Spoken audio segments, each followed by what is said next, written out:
कोपरगावात petrol पंपावर वाहनांच्या लांबच लांब रांगा, पोलीस बंदोबस्तात इंधन विक्री।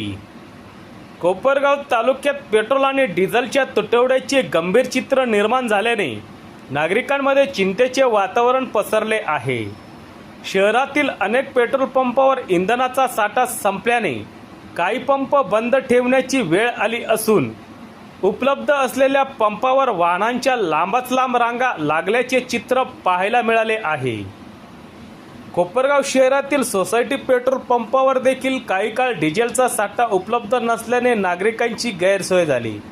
मात्र आज डिझेलचा पुरवठा उपलब्ध झाल्याने मोठ्या प्रमाणात वाहनधारकांची पंपावर गर्दी झाली। या वाढत्या गर्दीमुळे कोणताही गोंधळ किंवा अनुचित प्रकार घडू नये यासाठी कोपरगाव शहर पोलिसांनी तत्काळ बंदोबस्त तैनात केला। डिझेल भरण्यासाठी वाहनांच्या तब्बल 500 मीटरपर्यंत रांगा लागल्याचे चित्र पाहायला मिळाले। अनेक नागरिकांनी तासनतास प्रतीक्षा करून इंधन भरून घेतले। अचानक वाढलेल्या गर्दीमुळे काही काळ तणावपूर्ण परिस्थिती निर्माण होण्याची शक्यता असली तरी पोलिसांच्या सतर्कतेमुळे परिस्थिती नियंत्रणात राहिली।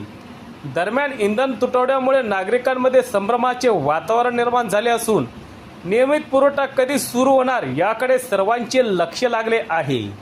सत्य एक्सप्रेस न्यूज साठी रवींद्र जगताप, कोपरगाव।